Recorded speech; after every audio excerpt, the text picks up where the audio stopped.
2 ଦିନ ହେଲାଣି ଆସିଲାଣି ସଉଦା, କିନ୍ତୁ ଆଜି ବାହାର କରିଛି ରଖିବା ପାଇଁ। ଉପରେ ସବୁ ଡବା ଅଛି, ମୋର ଜମା ହାତ ପାଉନି। ମଉସାଙ୍କୁ କହିଲେ ଓହ୍ଲେଇ ଦେବା ପାଇଁ, ମଉସା କହୁଛନ୍ତି ସବୁ କରିବ, ଟିମ୍ପା ମାନଙ୍କୁ କେବେ ବାହାବନି। କହିଲେ ଦେଖି ସାଙ୍ଗମାନେ ମୁଁ କେତେ ଟିମ୍ପା ଅଛି।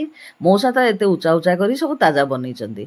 ଆଜି ମଉସା ବନେଇଦେଲେ ମହାରାଣୀଙ୍କ ପାଇଁ ଟିକେ ସରବତ, ମତେ ଟିକେ ଦେଲେ ପିଇବା ପାଇଁ। ଭାରି ବଢ଼ିଆ ଲାଗୁଥିଲା, ମୁଁ ମଧ୍ୟ ପିଇଦେଲି। ତାପରେ ରୋଷେଇବାସ କଲି, ଆଉ ତିତିଲିକି ଟିକେ ଖୁଆଇଦେଲୁ। ଆମେ ତ ତିତିଲିକି ଧରିକି ଆସିଥିଲୁ 2 ଦିନ ଛୁଟି ଅଛି ବୋଲି।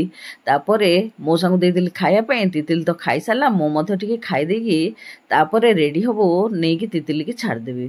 କାମ ତ ଚାଲିଛି, ସେଥିପାଇଁ ମଉସା ଯିବେନି, ମୁଁ ପଳେଇଯିବି ଅଟୋ ଦେହରେ ତିତିଲିକୁ ଛାଡ଼ିବା ପାଇଁ। ଅଟୋ ଆସିଲା ବେଳୁ ମଉସା ଆଣିଦେଲେ ତିତିଲି ପାଇଁ ଟିକେ କୁରକୁରି, ତାପରେ ଯାଇକି ବସି ପଡ଼ିଲୁ ଆଇ ନାତୁଣୀ। ଆସିଲା ବେଳେ ଏକା ଆସିଲି, ଭାରି ଦୁଃଖ ଲାଗୁଥିଲା। ପିଲାଟାକୁ ଛାଡ଼ିଦେଲା ପରେ ଘରକୁ ଆସିଲାଠୁ ପୁରା ଶୂନଶାନ।